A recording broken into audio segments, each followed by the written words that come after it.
Laurette admire l'intimité de Bonaparte, ses entretiens et ses plaisirs, son compagnon de table et son lecteur ordinaire, participaient aussi de ses dangers. Il combattit auprès des Sarrasins aux pyramides, au Mont Tabor. Il traversa le désert à ses côtés. Il suivit au siège meurtrier de Saint-Jean d'Acre. Ce fut une époque mémorable de sa vie et sur laquelle ses souvenirs se reporteront avec complaisance. Ses amis se rappelleront sans doute ce récit du 14e segment des vers qu'il aimait à répéter. Ce semble une page enlevée d'un poème épique. On avait entamé la cortine qui protégeait une vaste sainte de la vie et le palais des Gésards. Les grenadiers de Cléber, ramenés dans les tranchées par une vigoureuse fusillade, demanderont un grand cri au nouvel assaut. Bonaparte s'est ému, pressé par ses braves. Il donna les signaux. Ce fut un spectacle grand et terrible. Les grenadiers s'élançant sous une grille de barre Cléber au port de Gien, à l'épaisse chevelure. C'était posté l'épée à la main sur le revers du fossé et animé les assaillants, les bruits du canon, les cris d'enthousiasme, de rage de nos soldats, les hurlements des Turcs se mêlant aux éclats de sa voix tonnante. Cependant, le général Bonaparte début dans la batterie de Brèche suivait ce mouvement avec sa lunette posée sur les fascines. Un boulet passa au-dessus de sa tête et la commotion le renversa.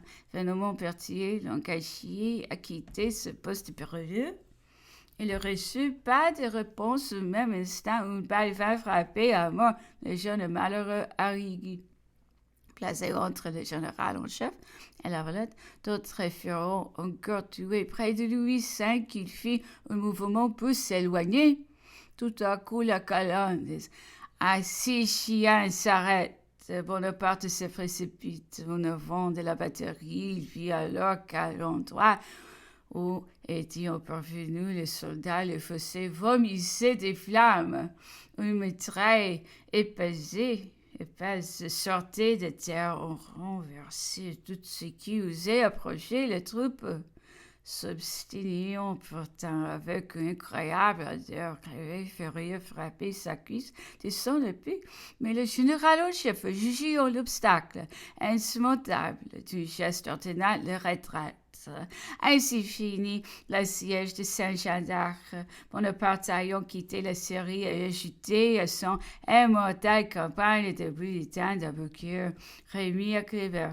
Les commandements de son armée et saluant la Corse au passage qui, sur le rivage de France, par l'enthousiasme des citoyens, conduit en triomphe jusqu'à Paris d'un souffle. Il renversa le trône vermelou des directeurs. La France applaudit, surtout lorsque les généraux, portés sur le pavois consulaire, passaient le tournant parut à ses yeux comme un arbitre et un sauveur. La Valette avait suivi Bonaparte à son retour. Il aida son général dans le coup de main des 18 Brumaire. Cependant, la guerre continuait avec l'Autriche. Le gouvernement français voulut avoir apporté des événements un homme capable de juger le moment favorable pour les négociations. La Valette fut envoyée à Dresde, munie des pouvoirs nécessaires pour traiter de la paix avec l'Autriche. Mais le général Moreau fut à Hohenlinden, le véritable négociateur de la France. La paix conclue, la Valette revint à Paris. Ici se termine sa carrière militaire et diplomatique. Le premier consul préoccupé de son règne, qui a déjà commencé sous que le républicain voulut s'associer dans l'administration de la France et tous ceux de ses compagnons d'armes dont il avait approuvé la fidélité, la zèle et les talents. La Valette fut choisie de premier, nommé d'abord commissaire général au poste. Cette charge à l'établissement de l'Empire fut convertie en salle de directeur général à laquelle Napoléon ajouta dans les suites les titres de comte, de conseiller d'État et de grand officier de la Légion d'honneur.